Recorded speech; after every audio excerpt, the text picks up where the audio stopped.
To another episode of Asexualized, My Asexual Life. This is the place to be for education about asexuality, all things asexual, and I share my own asexual life journey in order to help you in yours. If you haven't already subscribed, hit that subscribe button now, hit that bell icon to get notified of every time I go live like now, post a new video, and don't forget to give this video a thumbs up if you like it. If you don't know who I am Sandra Bellamy, author of Asexual Perspectives, 47 Asexual Stories, also founder of asexualise.com and founder of Asexualise Academy. And yes, this is the second video I am doing today, and let's have a look at the date quickly. What is the date? Oh, it is the 21st.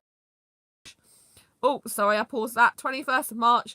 And I'm pleased to say that I've actually, I don't know why I did that then. I just completely went off and froze. But I was having a look and it's the 21st of March today, 2019. And finally, my asexualise.com site is back up and running, which is the really good news. Unfortunately, I've had to use an old backup to completely delete the infected files because it had malware in it, and for my web host to reinstate it, and it's going back October last year.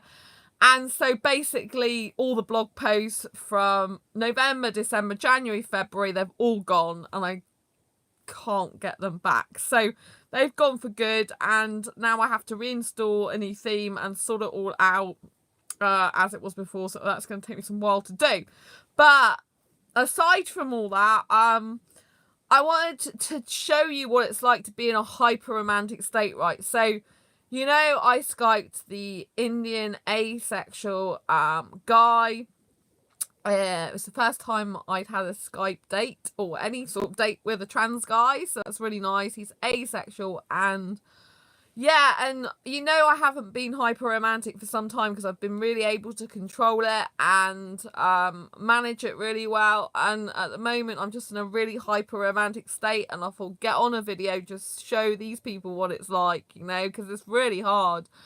It's nice but hard at the same time. It's just very illogical. And so, yeah, so basically I was going to go to sleep. I even messaged my new friend, my new date, I even messaged him lots of times because he loved receiving messages, you see. And I'm queen of messages. Hi, Heather. Nice to see you. This is the second video today. And I just wanted to record it because I'm literally, it's really nice to see you in such a hyper romantic state. And I wanted to show you what it feels like. So basically, my new date interest guy, the guy I Skype date earlier, so I'm feeling hyper romantic over him, right? And I know he's going to see this video and it's like, God, I don't know what he's going to think because we've only just met and started talking, but never mind. Who cares, right? Who cares? Life is too short to worry about. I care, obviously, because I care about them. But I mean, I just have to be myself, you know. I have to explain what it's like for me because until you're in it, you don't understand what it's like. And it's really crazy, right? So basically all logic goes out the window when I'm in a hyper romantic state, right? And I said I was going to go to sleep. So I messaged this guy that I was going to go to sleep, and because I was really tired, I couldn't really do any work tonight. And then I decided to go on and see if my website was back online, which it is, which I've just said. But it's going to take me hours, probably a day to sort it out, and loads of the blog posts are gone, which isn't a good thing. And so I can't get them back. So anyway, I started doing that. I started listening to music. And for some reason, I just heard this song, Hero, by Mariah Carey. You know, it's quite a romantic song in a way. But it's all about, like, about yourself and about feeling good about yourself. And you are like a hero within you. And so I just got the urge to send him that because he loves receiving long messages. And luckily for him, I love sending messages and chatting loads. So that will work really well, apart from, like, it makes me more emotionally connected to the person when I do that. And so for me, it just really sets off hyper-romanticism. So I was doing this message and I thought, this is just... I just got to send him this because I just know, because I know he's spiritual, I am, and I just know that it's right to send him that. I don't know why, I just know that it's good to send him that. And so then I found my favourite Disney song, and of course it's like a love song, A Whole New World. So then I had to send him that, which is like, the guy reminds me of an Indian guy in it. And then I was going to finish my messages, and then I was playing another song, which was by accident, like YouTube chose it for me, and it was like, Can You Feel the Love Tonight? You know, from The Lion King, and oh my god, that just set off my hyper-romanticism so much. And I'm just like, oh my god, and now I just feel loved up, and it's, you know, it's like puppy dog love. It's like, oh my god, it's like I've just met this person. We might only be good as friends and nothing more in the end, like really good friends, you know, because we have some different interests. And but it's like, I wanted to explain to you how it feels, because it's really difficult. Like, the average person could not understand how you can have feelings for someone of any nature like it so quick. So I'm not like, I have got more logic than I used to have, but in my heart and my aura at the moment, I'm just totally loved up, love sick puppy feeling inside me. Like, I know I can't really be like that with them because we've only just met, but it's kind of like how I feel. It's like, I feel like, oh my god, I've met this person, and they're so awesome, and I kind of put them on a pedestal, I've got to admit. So there might be lots of things that aren't so good about the person that I don't know about, right? And, you know, we might not be compatible in a relationship, like just totally as friends, which is fine. But I will get to that more logical stage, and my logical brain says that. But when you're in this hyper romantic state, literally, it literally feels like a lovesick puppy, and you're there trying to do work, and all you want to do is like go, oh my god, I feel like a loved up puppy. And it's like really, really hard, like, and it's just completely triggered off now. And when you go into this hyper romantic state, like, you just feel loved up, you just want to play love songs, which make it worse, obviously, and then you just want to, like, really love the person, and you want to take care of them, and even though you don't know them, and you've got this instinct to, like, send them love songs and love messages, and really, like, talk to them like you're in a relationship with them, even though you're not, and you have got really strong emotional connection and spiritual connection. It's like you're connected to them even when they're sleeping, and it's like, it's really, really strong and powerful. And most people wouldn't get it, and I understand that, because most people are like, how can you think or feel anything like that for someone you've just met and only spoke to for a couple of hours? I mean, that's ridiculous. Logically, it seems ridiculous, right? But in terms of actually how I feel, logic doesn't enter into it. It just feels like I'm loved up, like I really care about that person, like I really want to see them. Like, you know, I'll pretty much do anything for an Indian guy as well, compared to the rest of the universe. I don't know what it is about Indian guys, they just drive me crazy. Like, I'm meant to be with one, like I will do a lot of things for them that I won't do for other people. But like, they suggested, I didn't say on my last video, they suggested like me going and meeting them somewhere in another country on Eurostar in a couple of months' time, and I'm like, hang on a minute, you must really like me to suggest that. Come on, you must really like me to suggest that. And I just like think they really like me. Yeah. And the fact that they've just split up with someone like really should bug me, but it doesn't. Like 3 weeks ago, it makes me think, well, they weren't right for you. Like, do you know what I mean? And like puppy dog, like hyperromanticism says, well, I'm more likely right because I'm British. But I'm not saying I am right, because they might be better off with someone else, like I said, because you got to be realistic, you got to avoid love songs, doodle, withdraw, and focus something funny. Yeah, I know, but I'm a hyper-romantic state, do you know what I mean? And when I'm hyper-romantic, I kind of like, part of me likes it a little bit, and part of me thinks it's annoying. Because it thinks like, you know, like I'm doing, I've gone on my website, but like, even though I'm trying to do my website now, like I've just entered my website to try and clear some code, which I've had to clear 3 more lots of like files for it to even work properly. I'm feeling so loved up while I'm doing that, you know. And what am I listening to now? I was listening to Footloose, I think, from the Footloose movie. That isn't particularly romantic. And then I was listening to something else. I can't remember. Like, I could click it on, but I can't remember what I was looking for. But, I mean, you know, so I've kind of gone on to other stuff. But, like, that's the thing with hyper-romanticism. The loved up feeling and puppy dog love, it comes on and it kind of lasts. And relaxation music. No, but I'm kind of hyper at the moment. I actually want to get on and do work and do hyper stuff. I want to get on with my website. I don't want to listen to relaxing music. I'm not in the mood. You know, I'm in the mood to be hyper now. And, you know, it's kind of like, I don't know. It's kind of a love-hate relationship with hyperromanticism in a way, because I kind of love it in one sense, because it's kind of like a really euphoric feeling. And the thing is, they did say to me, they said to me they wanted a relationship like a loved like a high on drugs feeling, and that's like exactly kind of like, I'm not on drugs. I've never taken drugs, so I wouldn't know what that's like, but all I can say is like being on high level dopamine hit, like really high, you know what I mean? So I'm at, people get I don't take drugs, never tried them, even never smoked in my life, not even one puff of a cigarette. But so people get high on drugs, but I like get high on love feelings and romantic feelings and emotion feelings, and kind of like, in a way it's nice, but in a way it's annoying, because it's like, oh, not again. It's just like snap, and I've gone back into it. But I kind of like, I don't know, I just wanted to take time to savour it a minute, because it's like I haven't had it for a little while, which has been good for me, but I kind of like, I don't know, it feels right, which is probably even more wrong. It's really strange. I just, like in my head, all the romantic thoughts are like, oh, we've got so many coincidences. Like, he came over to the UK, like, originally the year I found out I was asexual, and the year I found out I was meant to be with an Indian guy. And then my mind's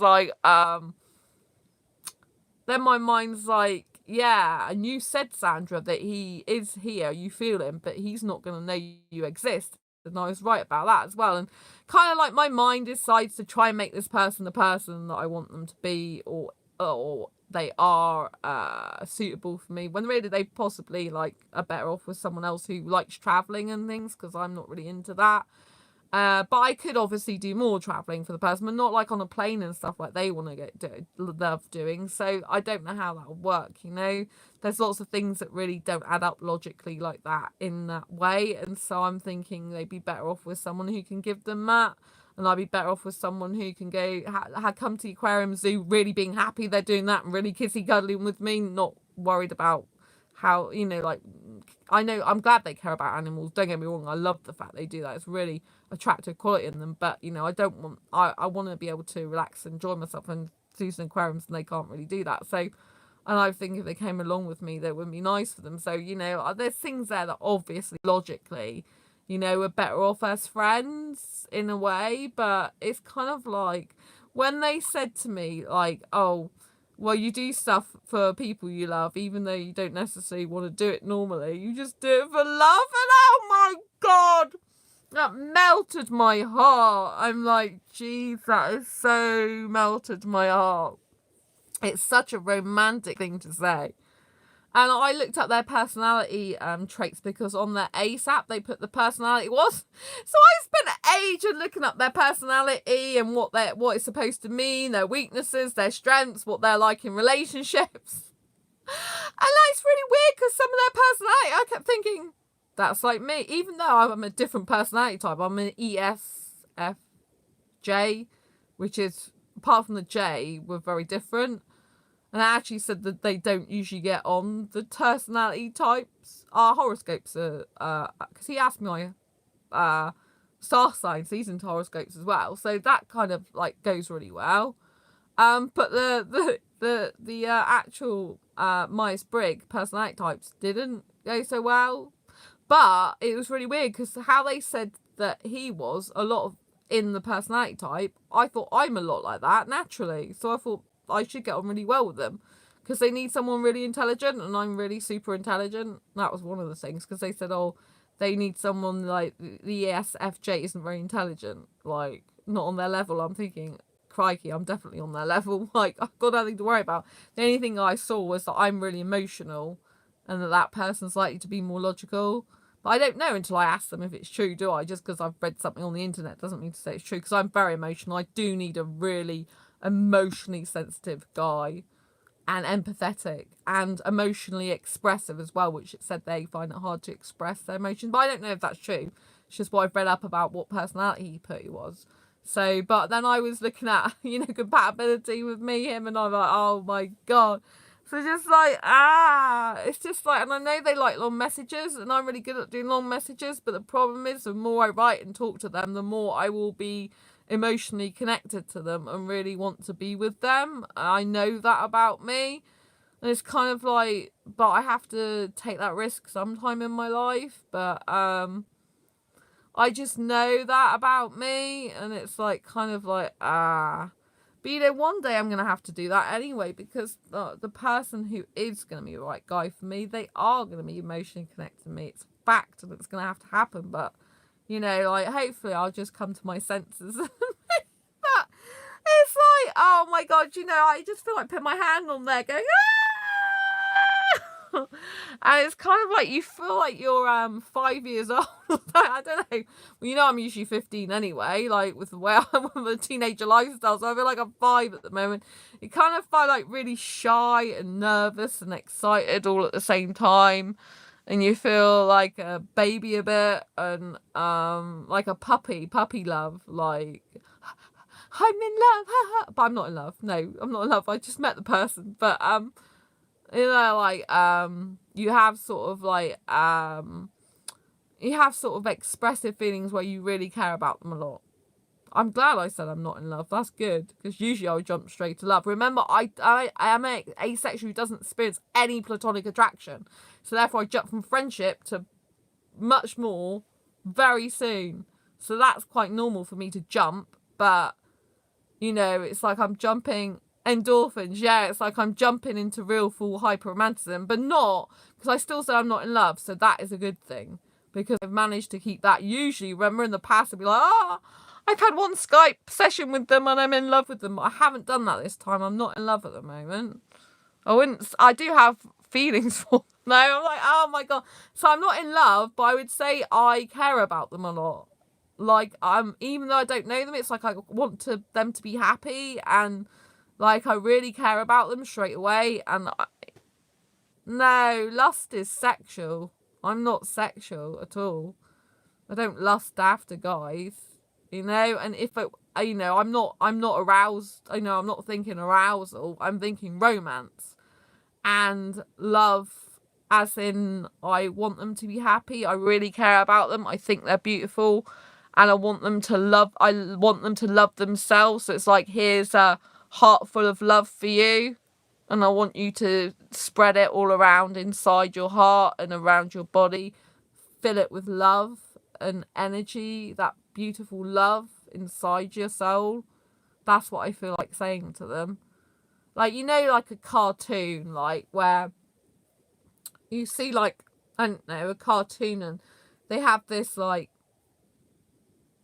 red heart, and it's like all glowing and shiny, and you like give that heart to someone physically so that they can put it in their own body and make them feel glowy and special. That's what it kind of feels like to me.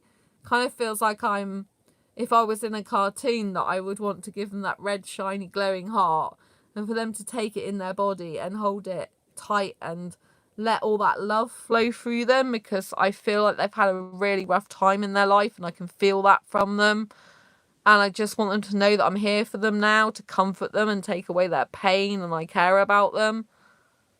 You know what I mean? It's like really strange. I can't describe it. So it's not like exactly like my usual hyper-romanticism, I wouldn't say. I say this is more than hyper-romanticism. This is like really caring for a person that I've only just met.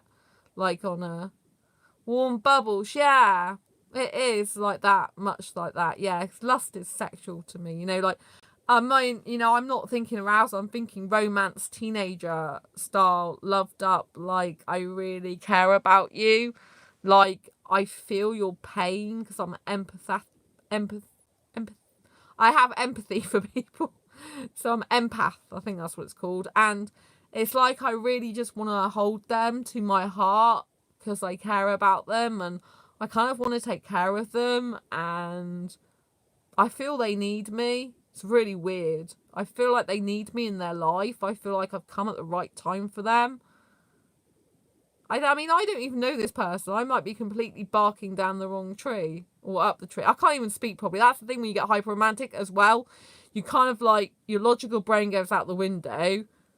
You start saying stuff that you don't even know what you're saying about. You're that loved up in terms of like endorphins that you just feel on a high, and that you can't really think straight. And it's like, when I'm talking to you now, I feel like I'm a bit dizzy. It's really weird. I feel like I'm talking to you, but my head's not quite with my body. I feel really dizzy. You know, and I feel like, you know, I really want to hold that person, and I really want them to be happy and feel loved and special and comforted and important, and that they matter in life. It's really strange. I don't know how to describe it.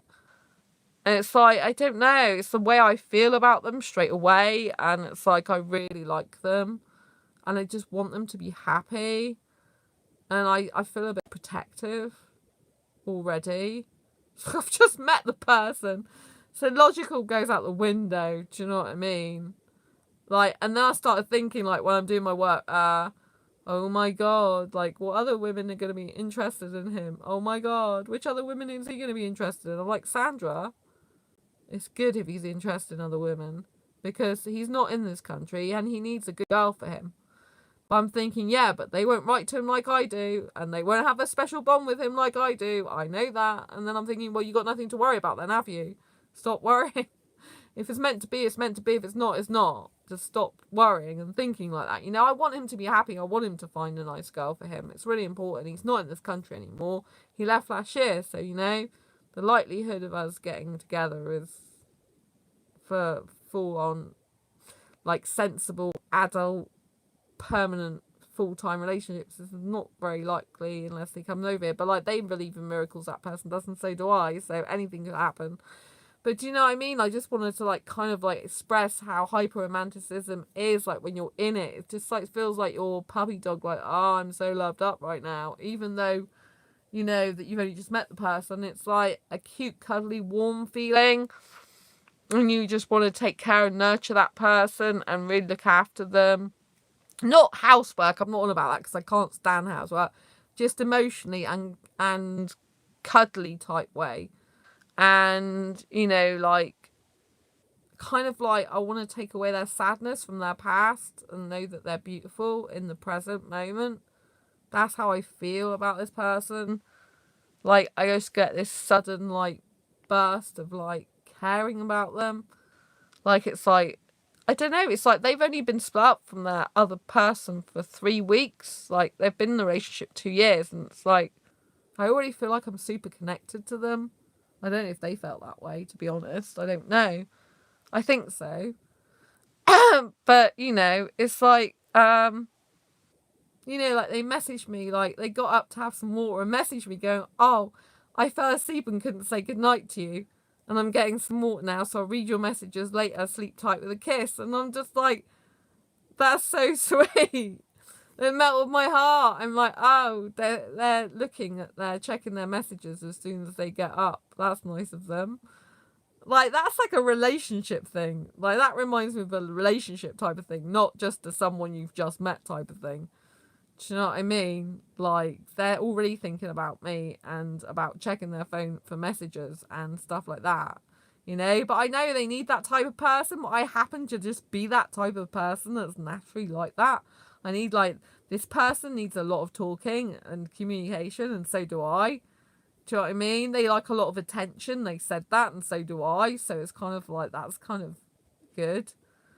But, you know, like, I'm very aware that we could be completely incompatible, like, once we get to know each other in a romantic relationship way, because, you know, we like different interests, we might have different personalities. I think they're a very strong personality as well, and I'm a strong personality, so I don't know how that would work in some ways. So, you know, logically, I'm like, you know, but logic doesn't enter into it when you're hyper romantic state. Even though I'm logicking it out, like, my hyper romantic state is I feel loved up. I want to hug myself even. I'm like, oh my goodness. I'm not even got any music on anymore, but I'm so high on endorphins at the moment. It's literally, I don't understand why people like sex. As an asexual person, I do not get anything out of it. Like, I don't get a euphoric feeling. Like, now, I'm in a hyper romantic state. Now, my feelings of endorphins are off the Richter scale. They are so high that it's just like, feels like I'm up the Eiffel Tower. We were talking about Paris today. It feels like I'm up the Eiffel Tower or something, like dangling over and looking everywhere, all over people. I'm just feeling so loved up with myself even, you know? it's not even just with them, it's with myself. I just feel so loved up, full stop, you know. It's like, even though they're not here, I just feel loved up. Like, I'm really loved up right now. I'm like, oh my god, I'm feeling so lovey-dovey. It's amazing, it's great. And it's like, oh my goodness me. I did watch, actually, the Zumba video again, which has got that foreign guy that I find really attractive, because I was thinking, oh, it's good for me to still, you know, fancy other guys and stuff and keep my mind off other things. And obviously, then I fancy that other guy on the video, which I showed you the other day. He's really cute, boy, and that sets off my hyper-romanticism. So, like, not in the same way, because I don't know the bloke, and he's just in a video. In an aesthetic way it does, but, and, like, kissing way, but... Do you know what I mean? It's different when you Skype someone for 2 hours you've never talked to before in your life, and like all of a sudden you're just talking to them like you've known them for a hugely long time. I mean, I do have that ability to do that with quite a few people, but you know, I don't know, there's something about them that seems quite special to me. Like, special between me and them, I don't know. Maybe I'm reading too much into it, because I am a hyper romantic. I don't know, you know. It's just the way I feel, you know, and it's just like, hi... TA. I don't know what TA stands for, but hi, it's nice to see you. So, yeah, it's just like, how are you? I'm really good, thank you. I'm in a hyper-romantic state at the moment, though. I don't know if you know what hyper-romantic is, but it's kind of where you feel, like, loved up with yourself and with the situation. Yeah, so, like, I recently Skype dated a guy yesterday, and I kind of feel, like, really loved up over the whole thing. I've been I played some romantic songs, which doesn't really help, and then it just set it off.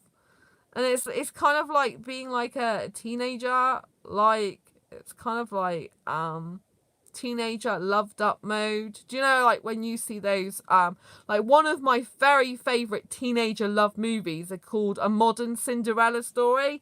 If you've never seen it, it's really good. And I just love the ending to it, and it's really beautiful. And you know, I like a teenager style relationship with, like, loads of kissing, loads of cuddling, and none of the sex rubbish, you know.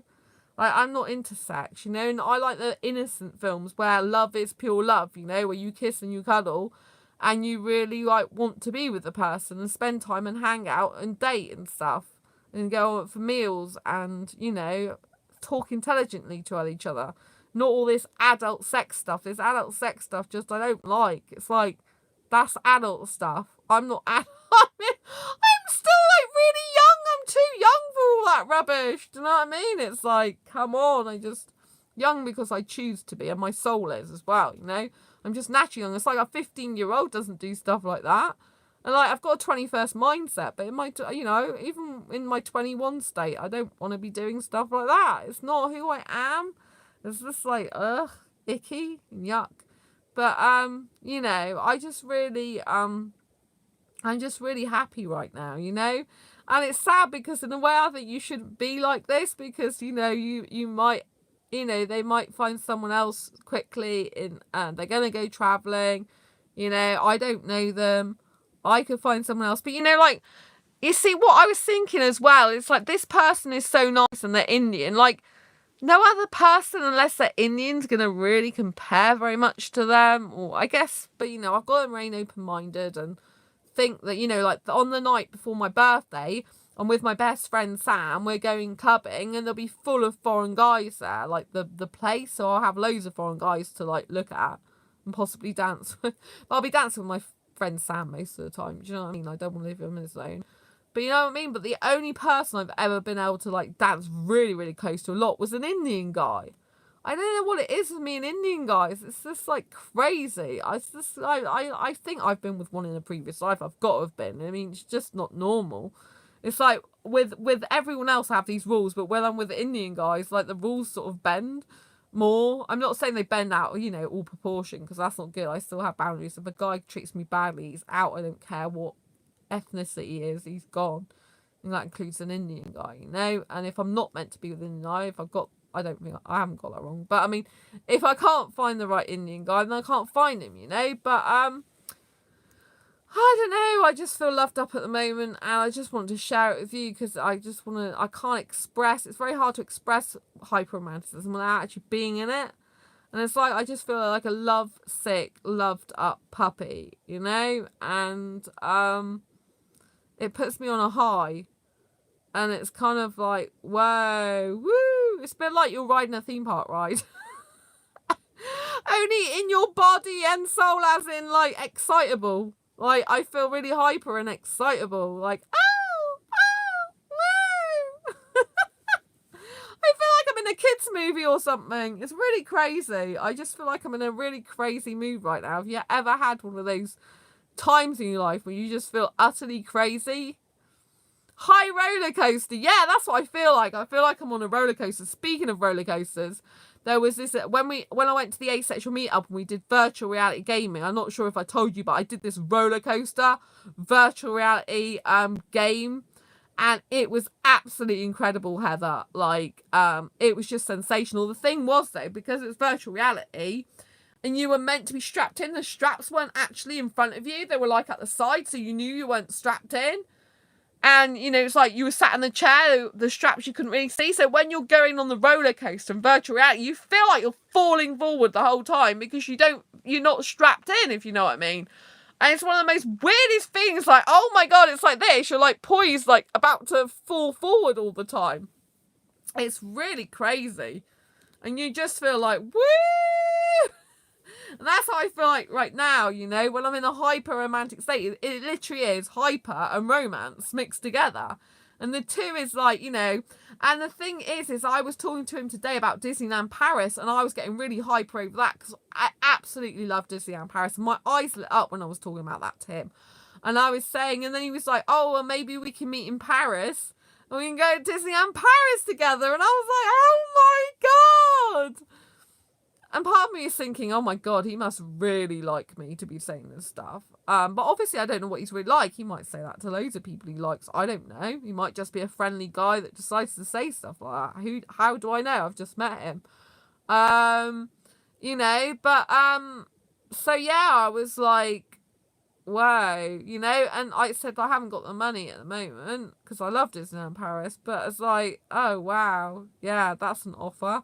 But he doesn't like roller coasters, but Disneyland's full of them. You can't really go to Disneyland and not go on roller coasters. It's like a lot of them are roller coasters, but most of them are in the dark. So I'm not great with roller coasters myself. Like, some of them I can't do, but in Disneyland Paris, a lot of them are in the dark or indoors. So you can't really, you know, like, I don't like heights. So that's a problem for me. So if they're in the doors, I can't really see the height drop. So it's much better for me. And some of them go such great speeds, like 0 to what is it? It's like you go to, I don't know, X amount of miles per hour in 60 seconds. I'll say it like that. And you know, like Space Mountain, that's just great. And I would love to go back to Disneyland Paris again. I do want to do that in future, but I just haven't got the funds at the moment. And I was meant to do lots of work tonight, but I haven't because I was tired. And then I decided to look at my website, and I was a bit hyper off the fact that I'm feeling loved up, and also I'm happy that my website's back, but I've got so much work to do on it, and now I'm feeling tired again. I'm feeling like tired and hyper at the same time. But it's like when you're in this state, you can't really go to sleep. Like, I feel like putting on a dance movie. So I might start putting a dance movie and then it'll wake me up again. So, but I don't like sleeping anyway. Like, this is what I'm like till like 4 in the morning usually. I'm really hyper. And then at 4 in the morning, I want to go to sleep till midday. But I'll be so hyper. Like, I'm naturally a hyper person anyway. And when I'm at night like this, a night out, I literally come to life. Like, you know, like I'm like a flower at night. I should call myself a night flower. And I literally go poof. And I must admit, I can't wait for my birthday because I'm going to a theme park on my birthday. Oh my goodness me, I haven't been to a theme park in ages. And theme parks help me forget all my worries, de-stress, decompress, and literally energize and be like, woo! And I cannot wait. I am super excited. I have not been to a theme park since, which was the same theme park, Breen, last year. And that, but it was open for a lot longer. Like, this time I'm only getting 6 hours there. Last time I was there from 11 till 8 at night. This time it's 11 till 4 because it's off-peak season. But it's still going to be great because the time's going to go so fast. So, but I'm going to love every minute of it because I love theme parks. I love getting high off the rides, and it reminds me of being like my kid self. Well, it doesn't remind me. It just like enhances my kid soul, and like Yeah, I was really weird when I was talking to him tonight. He asked my birth certificate age, which I hate talking about. I hate talking about it. I did tell them in a hand signals. And, you know, like, but when I was talking about it, I'm like, 21. He goes, oh, if you want me to treat you like you're 21, that's fine. I'm like, yeah, 21 mindset. 21, just carry on. Treat me as if I... Because I don't like it when I tell people my birth certificate, because some people, they just, like, react and talking to me completely different, and I hate it. It's like, it's a piece of paper. It means absolutely nothing to me, apart from I'm glad I'm alive and born, because it's not who I am. That birth certificate represents my past, like my old life, and this is my new life now, the new young person I was always meant to be. It's like I've been old. I was old in the past. That's all my old life. But this is young, so it's like that birth certificate age I was more like in the past. But now that I'm that birth certificate age legally, I'm mindset actually 21 and lifestyle 15, really.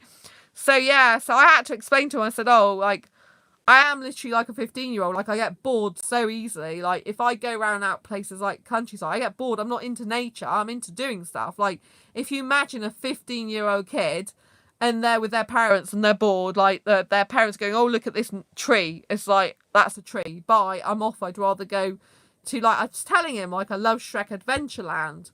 And I love theme parks, zoos and aquariums. I'm a doing person. I'm not one for just going, that's a tree, or sitting on a beach going, sunning myself. That's not who I am. If I go on holiday or away, I'm there going to different places, like doing stuff like that I enjoy, that's like kids stuff, you know? Not just like sat there watching, looking at things. It bores me to tears, you know? I'm not interested. I'm a doing person, like do. And I was talking to him about Shrek Adventureland. So I guess I'm kind of feeling hyper romantic of the lovey-dovey sort of like energy feelings, like from connecting with this guy, but also from the stuff we were talking about. I was getting so high off it, because I was talking about my favourite things. Like, I was talking about Shrek Adventureland. I was talking about Disneyland Paris.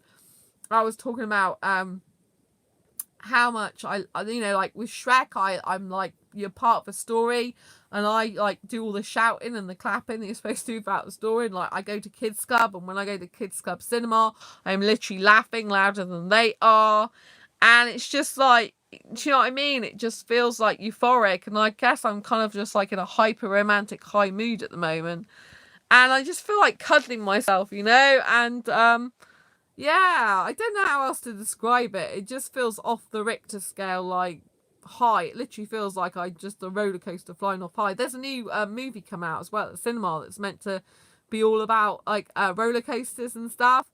And I know there's a new pleasure theme park, Pleasure Dome or Pleasureland coming.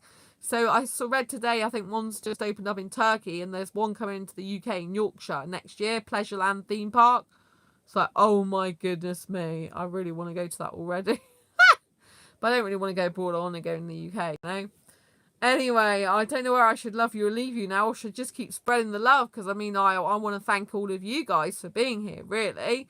I mean, while I'm in a loved up mood, I may as well thank Heather, because I love you lots as my YouTube friend. And thank you ever so much to everyone else who's watching this channel. It just makes me so happy. Like, I see the subscribers going gradually up, and it really makes my heart filled with happiness. And I see, you know, like the comments, I see the likes and the shares. You know, my new documentary is like seems to be getting loads of views, and I'm really happy about that. And I'm just so grateful and thankful right now for everyone that's following me, for the life I have. You know, I think it's a time when you're hyper as well. It's really good to, you know, just count your blessings and remember all the good things you have in life, because when you're hyper, it makes them even more intense. So, like, I'm really grateful and thankful now for the flat I have, for this beautiful time I'm sharing with you, and do you know what I mean? Just for having you on my channel, for the support you give me time after time. I mean, we've been live streaming now together since July 1st last year, 2019. We're in March now, 2019. So, yeah, apart from one day when my friend was in hospital. So, yeah, it's just incredible. I love live streaming on this channel as well. It's very addictive for me. It's kind of high in itself a lot of the time. There's sometimes that I'm like, oh my goodness. It is sometimes occasionally that I'm really upset about something, or I don't feel like kind of like showing my face on camera as much because I'm like really upset, but I try to just be real and express myself. And if I'm really upset, sometimes I have to try and forget about it for a while, but a lot of the time I talk about what's on my mind, and that kind of does help. So that, you know, it's kind of like, just say what you think, Sandra, it's much better, you know. And then there is a few occasions where I'm like, what am I going to talk about? And then all of a sudden I'll be like, oh yeah, I've got loads to talk about.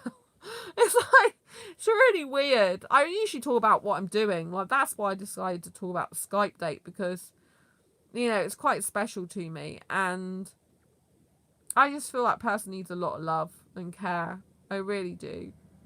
And I'm glad they found me, because I think that they can make me a better person, and that I can help them become more confident in who they are and themselves. Do you know what I mean? I think it's a real good situation that, yeah, I just hope that they find a good girl for them and I find a really good guy for me, you know, if we're not compatible together romantically, because I think they really deserve a lot of love, care and attention. But of course, when I'm saying that, in my head I'm thinking, well, only I can give them that, because I understand them. I've only just started talking to them. That's what hyperromanticism does to you, right? You're there logically all out thinking, you know, this another type of person would be better for them. Someone who likes to go traveling a lot, someone who like has the same opinions that like kind of feelings about zoos and aquariums, someone who, you know, like more like that than me, probably be better for them. But you know what I mean? But like, hyperromanticism, it makes me see the best for myself with them, which is a nice thing, really. So it makes me think, well, no, Sandra, you'd be better for them, because, all right, you may not be compatible on exactly everything like that, but you got loads of love to give, you got loads of care, you got loads of patience. You're very much similar in the fact you like messaging lots and communicating a lot. I think I get the feeling that they really need someone like me in their life, and that's important to be needed. And I want to talk to them a lot. I feel like I've got so much I want to talk to them about. And I feel there's a lot of coincidences between mine and their path as well, which is why I feel like instantly spiritually connected to them quite a bit, and emotionally as well. And I do feel, as soon as I saw their picture, I was instantly attracted to them, aesthetically. And I know they said that they found me attractive as well, cute, which was nice. And they have to have kissing relationship as well. They can't be without that and cuddling, so that's really good. There's just a lot of good stuff, you know. And I try and logic it out, but the more I try and logic it out, the more my heart just goes, oh, but you're really good for them, Sandra. Like, you're the best. Like, crazy, isn't it? There's no logic where hyperromanticism is concerned. I tell you, the logic just goes out the window. Like, you tell yourself logic stuff, but your heart doesn't listen. It's like the heart wants what the heart wants in the moment, you know. You can't like tell it not to, and in a way you've got to just say, right, okay, just have your time and fun, you know, enjoy it while it lasts. And then I get sad. It's like, but I mustn't get sad, because they'll still be my friend. I'll still care about them. But I know they're like me in a relationship. They'll be very dedicated to the person. So although we've just met, you know, if they do get with someone else, then I know that they're not going to spend much time talking to me anymore, because obviously they're going to be really dedicated to their person, and I wouldn't expect anything less from them. And that's true of all my asexual friends, really. I know deep inside that when all of my friends get, you know, when they get relationships, I think my BFF Sam, I think me and him will still talk a lot, because me and him are like locked as best friends for life, and we're needing to talk to each other on that level. And I know that if he gets in a relationship with someone, I believe him when he says that he's still going to talk to other people, because I know that he used to have lots of female friends, and he's still got one now that she's married to a guy, and he still sees her sometimes. So I kind of know that's always true about him. We're very good together as best friends. I think my friend Andy, when he gets someone, I think he'll keep in touch with me, but I definitely think he'll be much more with his person. I see him as wanting to spend a lot of time with them and really, really being into them big time. And, you know, he deserves some really fantastic women for him. It's a beautiful soul. So does my friend Sam. My friend Sam, though, is more into guys, and I think that does help if he gets a guy as well, because it's like, if me and him talk, there's no jealousy there really. I don't think a guy'd be jealous of me because he knows he prefer men to women, sorry. Do you know what I mean? Like, that's why I kind of like the idea as well as me being with a guy who's more into guys. I know that sounds really weird, but I can be a jealous person a bit. I don't mean to be. And that's why I know I like this new guy a little bit, because already I can feel a little bit of jealousy. I'm like, oh, that's not a good sign, Tanya. That's not healthy. Don't be like that. I don't want to be like that. It's not good. But I already feel like that a little bit creeping in. I'm like, this is not good. But I just put it down to puppy, dog, first time get to know the person. Like, trust them. Don't think like jealousy type thing. It's not good for you. Like, do you know what I mean? I don't want to be that type of person. But like my friend Sam and my friend Andy, I know really incredibly well. So even though if they get partners or if they get other friends, I know they'll always be my friend. I know I've got such a solid bond with them that even if they have really solid bonds with other people, it won't take them away from me. And so I feel a lot more secure about that and happy, which is really good. So I suppose if I trust the other person, I suppose it's to do with trust, and you can't just trust someone straight away when you just met them. So I suppose then I think the jealousy doesn't